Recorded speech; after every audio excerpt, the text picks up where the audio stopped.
আজকে বলবো 3 তারিখ থেকে 9 তারিখের রাশিফল 2025-এর।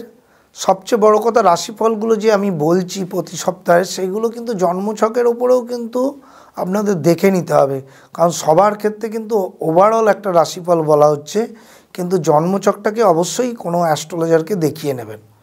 মেষ রাশির ক্ষেত্রে কিন্তু সমস্যার থেকে অনেকটাই বেরিয়ে যাবেন, যেহেতু বৃহস্পতি মার্গী হয়ে যাচ্ছে 3 তারিখে, তাই জন্য কিন্তু উন্নতি হবে। মেষ রাশির রাগ জেদটা কমাতে হবে। জেদের প্রভাবে অনেকের সাথে চেঁচামেচি, গণ্ডগোল এবং বিবাদ বাড়তে পারে। ব্যবসায়ীদের ক্ষেত্রে খুব ভালো সময় আসছে এই সপ্তাহটা, কারণ মেষ রাশির ক্ষেত্রে বৃহস্পতি দ্বিতীয় স্থানে থাকার জন্য বিজনেসে উন্নতি, ডেভেলপমেন্ট প্রচুর পরিমাণে আসতে চলেছে। চাকরিজীবীদের জন্য সুখবর, চাকরিজীবীদের জন্য প্রচণ্ড উন্নতি আসবে এই সপ্তাহটা। নতুন কোনো চাকরির সংস্থা এবং বেটার বড় কোনো চাকরি পাওয়ার কিন্তু যোগ আছে। এডুকেশনের ক্ষেত্রে খুব ভালো সময় আসতে চলেছে। বৃষ রাশির ক্ষেত্রেও খুব উন্নতির যোগ, ব্যবসায়িক দিক দিয়ে, চাকরির দিক দিয়ে, এডুকেশনের দিক দিয়ে খুব ভালো সময়। শুধুমাত্র রাগ জেদ থেকে কমাতে হবে, আর অ্যাক্সিডেন্টের যোগটাকে মাথায় রেখে রাস্তা চলাচল করতে হবে।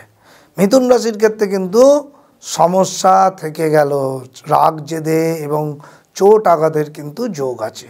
তাছাড়া দ্বাদশে বৃহস্পতি থাকার জন্যে দূরবর্তী স্থানে কর্মক্ষেত্রে উন্নতি, ব্যবসায়িক দিক দিয়ে উন্নতি, চাকরি বেটার পাওয়ার যোগ আছে। ব্যবসা যদি বিদেশে করেন বা বাইরে করেন, বাড়ির জন্মস্থান থেকে প্রচুর পরিমাণে উন্নতির যোগ আছে। কর্মক্ষেত্রে ঝামেলা ঝঞ্ঝাট কিছু থাকতে পারে, সেগুলো রাগ জেদের প্রভাবে হতে পারে, সেইটাকে একটু অ্যাভয়েড করে চললে উন্নতির যোগ আছে। কর্কট রাশির ক্ষেত্রে সমস্যা নেই, কর্কট রাশির ক্ষেত্রে উন্নতির যোগ, বিবাহিত জীবনে সমস্যা নেই, ব্যবসায়িক দিক দিয়ে উন্নতির যোগ, এই সপ্তাহটা খুব ভালো যাবে। কর্কট রাশির ক্ষেত্রে মঙ্গল যেহেতু দ্বাদশে থাকে, বিদেশ ভ্রমণ আছে।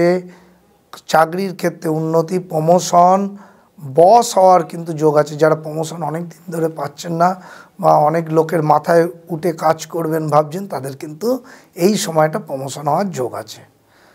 এবার বলবো সিংহ রাশির ক্ষেত্রে সময়টা ভালো। এই সপ্তাহটা খুব ভালোভাবে মাথা ঠান্ডা করে পরীক্ষা দিন, কোনো চাকরির ইন্টারভিউ দিন, দেখবেন পেয়ে যাবেন। ব্যবসায়িক দিক দিয়ে উন্নতি, শুধুমাত্র বিবাহিত জীবনের ক্ষেত্রে একটুখানি সাবধানতা অবলম্বন করতে হবে, রাগ জেদটাকে কমাতে হবে। কন্যা রাশির ক্ষেত্রে কিন্তু সমস্যা থাকবে না, কারণ কন্যা রাশির সময়টা ভালো আসছে। কন্যা রাশি বিবাহিত জীবন, সাংসারিক জীবন, কর্মক্ষেত্রে, ব্যবসায়িক দিক দিয়ে খুব উন্নতি। চাকরির ক্ষেত্রে বেটার চাকরি পাওয়া, নতুন কোনো চাকরির পরিবর্তন, এগুলো কিন্তু দেখতে পাওয়া যাচ্ছে। তুলা লগ্নের ক্ষেত্রে কিন্তু সময় ভালো। সাংসারিক জীবনে উন্নতি, বিবাহিত জীবনে উন্নতি, ব্যবসার জীবনে উন্নতি, কর্মক্ষেত্রে উন্নতি, বিদেশে ভ্রমণ। সব সময় মনে রাখবেন, তুলা লগ্নের ক্ষেত্রে সময়টা এই সপ্তাহটা ওভারঅল প্রচণ্ড ভালো। এবার বলবো বৃশ্চিক রাশির ক্ষেত্রে সময়টা ভালো। বৃশ্চিক রাশি ব্যবসায়ীদের প্রচণ্ড ভালো সময়, শুধু মঙ্গলটা ডাউনে থাকার জন্যে সাংসারিক জীবনে অশান্তি, মানুষের সাথে একটু ঝগড়াঝাটি গণ্ডগোল হতে পারে। না হলে ওভারঅল বৃশ্চিক রাশির ক্ষেত্রে সময়টা খুবই ভালো, যে কোনো কাজ করবেন ভালো সময় যাচ্ছে। ধনুরাশির ক্ষেত্রেও খুব ভালো। ধনুরাশির বৃহস্পতি খুব ভালো পজিশানে, মানসিক ডিপ্রেশন কাটবে, ব্যবসায় উন্নতি, চাকরির ক্ষেত্রে উন্নতি। সবচেয়ে বড় ব্যাপার, ধনুরাশির ক্ষেত্রে বিবাহিত জীবনে উন্নতির সময় কিন্তু চলে এলো।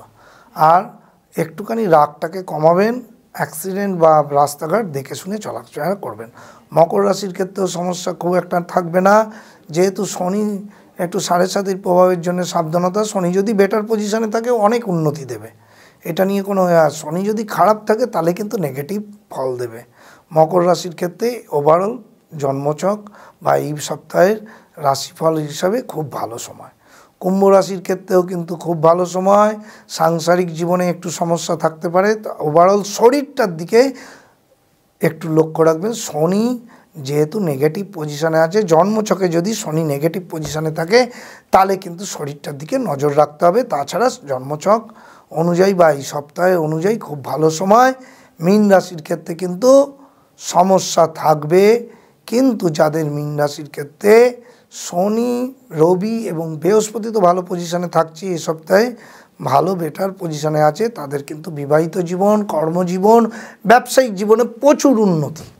সুতরাং কোনো চিন্তা নেই, এই সপ্তাহটা খুব ভালো যাবে।